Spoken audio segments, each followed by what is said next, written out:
Hi guys, my name is Haley Ferguson. I'm teaching 11th and 12th grade social studies in Colorado Springs. For my unit, I focused on the history of the judicial branch and how it's impacted Americans over time. So my overarching theme for the school year has been being a well-informed citizen. That is basically the main point of our entire school year. So I believe this falls into that theme because I want my students to be aware of how our court systems work, how it affects them and their day-to-day lives, and I just think it's overall very important. So, as I stated in my overview, I want my students to become well-informed citizens while forming their own opinions based on evidence. We're in a really hot political climate right now, so I think it's important that my students can find evidence and back up the evidence and back up their opinions with articles, with research, and not just emotions and feelings. So my goal for this unit is to have my students learn about our court systems and famous court cases. This will lead up to our assessment, and our assessment is a class-wide debate.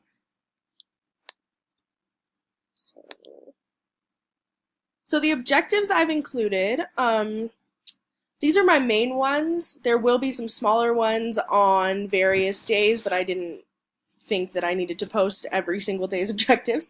So the main ones are scholars will become familiar with the judicial branch. So that's when I'm introducing it and making sure that they have the background information. And then the next one, scholars will research famous court cases and gather information about these cases. So these cases can be used for their final debate.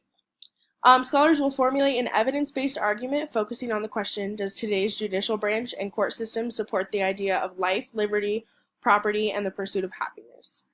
And scholars will organize their evidence as well as create research-based counterpoints for their points. And I do this because I think it's super important to see the other side of something.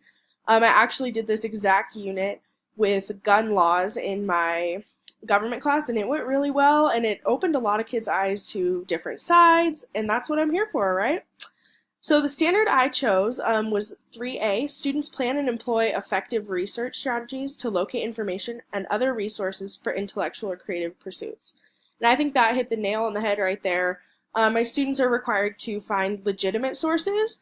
I don't want them just using random sources, Wikipedia and whatnot. I want them to find research-based sources. So for my assessment, we will do a debate, as I said.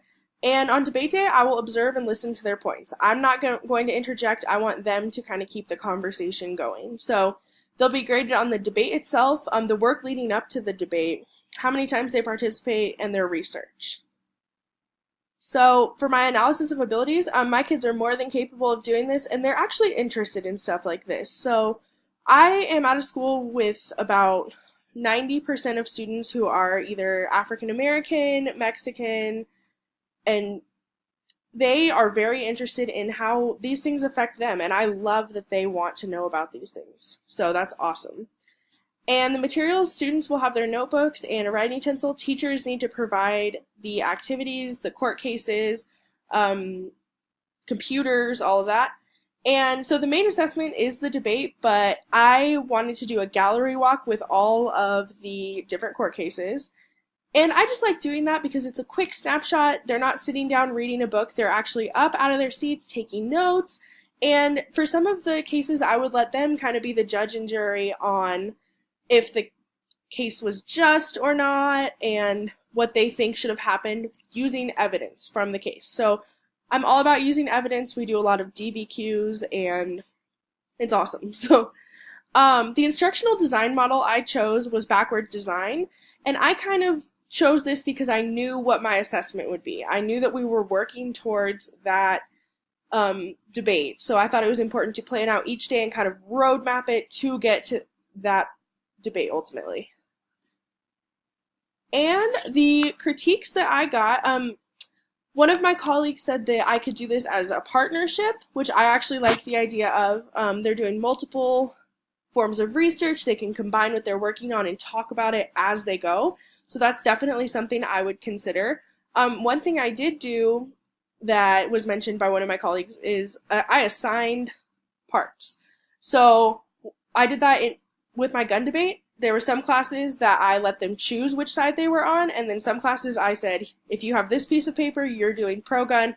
If you have this piece of paper, you're debating the other side. So as I want them to form their own opinions, sometimes it is my job to just make them think. One kid absolutely hated the side that he got, but he actually found some points and he had to do counterpoints, and it actually went really well. So I'm excited about actually implementing this project. I love the idea of debates, and I think it'll go really well.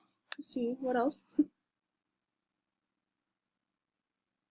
And I believe this relates to real world applications because, like I said, my students are interested in this stuff. We're in a hot political climate. They are interested in how different laws, different court cases, those types of things impact them in their day-to-day lives. And I love that they're interested in that. I love that they want to debate these things because that's what I'm here for. So, absolutely awesome. And I think that's just about it. So I'm excited to implement this, and thanks for watching.